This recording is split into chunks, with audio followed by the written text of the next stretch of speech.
ndin bu fekkente ne dugal nañ ko fu ñu ko war a dugal. loolu moom am na solo alors Thione laataa nuy àddu ci leneen député yi le 18 août 2025 à 10h incha allah na leen convoqué pour ouverture de la première session extraordinaire de l'année 2025 par rapport ak ñeenti projet de loi yi nga xam ni président Bassirou Diomaye Faye dugal na ko bi si njëkk jëm ci wàllub OFNAC beneen bi di mbirub lanceur d'alerte yi accès à l'information ak li nga xam ne nag moo di déclaration de patrimoine tey nañu convoqué woon le bureau de l'Assemblée nationale député yi ñoom le 18 incha allah na leen di xaarandi pour ouverture de la première section extraordinaire de l'année 2025 waaye it daal di yéeyaat bi si ñeenti projet de loi yi président Bassirou Diomaye Faye daal di dugal. waaw loolu dina dafay ñëw pour tontu ci li nga xamante ni moom le président waxoon il y a une semaine. Au sortir du conseil des ministres. Lorsqu'il parlait d'adoption en conseil des ministres des 3 projets de loi comme yi nga cité accès à l'information déclaration de patrimoine ak projet de loi portant dissolution ou modification de l'OFNAC alors donc tontu la ci loolu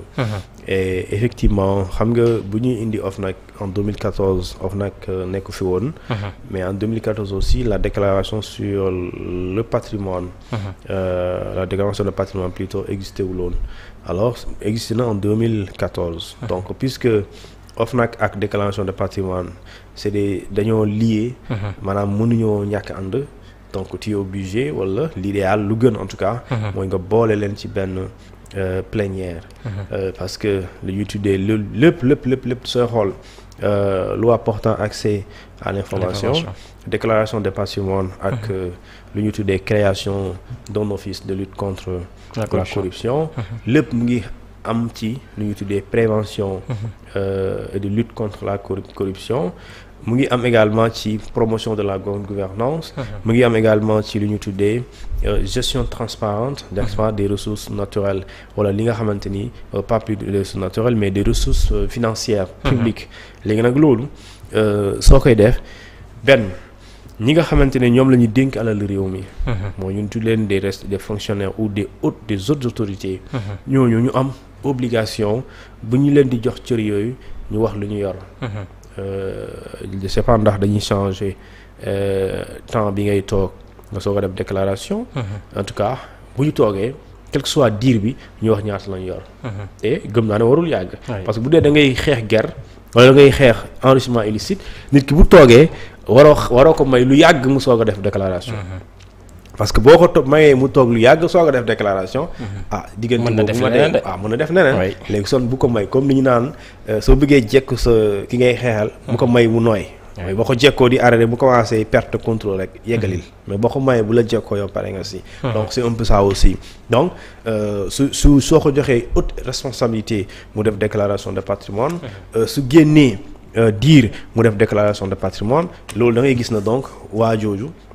dina jafe lool même bu fekkente ne ragalul kaso mais dina jafe lool mu dugg ci jëf ji ñaaw jooju dina jafe également mu def lu ñuy tuddee enrichissement illicite wala lu ñuy tuddee concussion wala corruption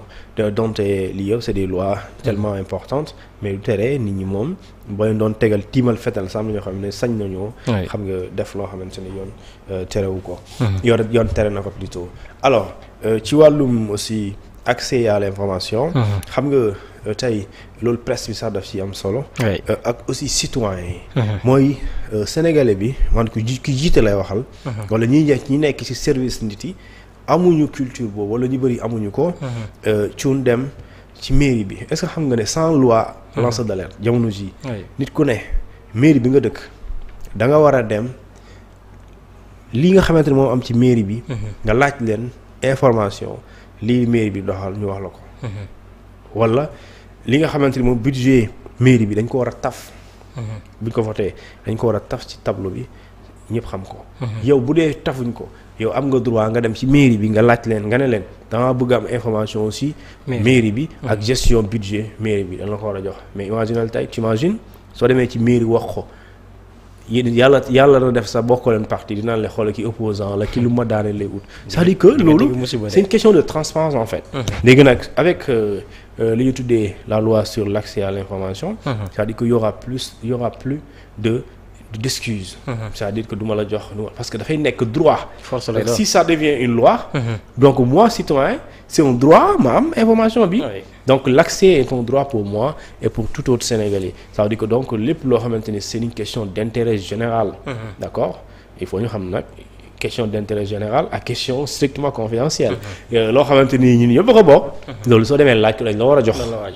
la information yi parce que lii waral coow li en général ñuy jàppee nit ki diffuser une fausse nouvelle parce que day fekk ki war a wax wala ki war a joxewul waxul léegi su waxul joxewul day am rumeur léegi rumeur bi mooy alimenté wu dégg naa léegi dégg naa boobu mooy law fu ne léegi nag autorité bi moom am na information bu baax bi mais puisque moom joxu ko nit yi te nit ñi aussi bu ñu demee du leen ko jox mais avec cette loi y aura plus loolu ab dootul amati c'est-à-dire que yow boo doxee sol sa daal nga dem ne direction telle dama bëgg information par rapport à telle dañ la ko war a jox parce que loi bi moo la ko permettre donc yow droit la moom obligation légale la pour mu jox la ko léegi nag sur les lanceurs d'alerte dafay ñëw également teggi benn épine légale boo xamante ni légal xaw ma juridique épine bi c'est quoi mooy da ngay nekk ci benn service nga gis fa loo xamante ne jaaduwul mais sañuloo ko wax parce que soo ko waxee da ngay violer benn loi boo xamante ni danaan la obligation de réserve wala secret professionnel mais avec la loi loolu daf koy teggi parce que su boobaa moi Massamba di liggéey ci benn service ma gis ne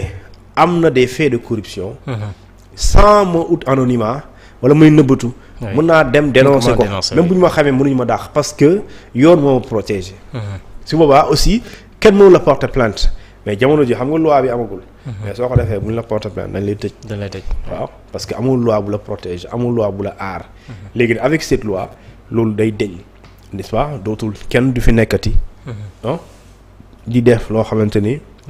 da nga koy def ci biir gars yi xam ko te jaaduwul te ñemewuñ ko wax parce que ñu ngi xalaat bu ñu ko waxee nga dàq leen wala bu ñu ko waxee nga sanctionné leen wala bu ñu ko waxee nga commencé di ñëw ci bureau di ko xeelu mais plutôt dafay encourager même qui dénoncer et loolu je pense que dafay am solo mais ñu bañ a nekk nag dans la délation parce que dénonciation boobu ak délation boobu mooy nga toog ci bureau bi rek di yàq di wax loo xamante ne jubluwoo ci dara loolu ba taxal waa ji pour saltel ko loolu du lanceur d'alerte encore une fois c'est pour alerter ci benn fait bi am ci benn gox wala ci benn service ñu gis ne c'est contraire aux pratiques légales jaaduwul nga yëgal ko nit yi léegi nag loolu c'est contraire nga toog rek foo romb rek topp cuun fu mu dugg rek mu waxtaan diw nga ne moom kër gi bu dee dugg na ci parking auto wax xaritam bi di jaay nga ne moom parking auto te bu ñu la laajee preuve mënoo ko indi loolu du lanceur d'alerte loolu délation la loolu yàq der la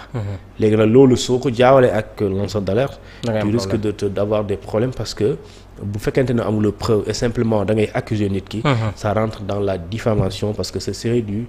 dénigrement et loolu su boobaa du am loo xamante ne mën na la aar maintenant avec cette loi je pense que dafay renforcer li ñu tuddee les instruments juridiques yuy lutter contre la corruption mais aussi li promouvoir la bonne gouvernance pour plus de probité et d'intégrité de nos agents aussi dans la fonction publique. Oui, exactement. Alors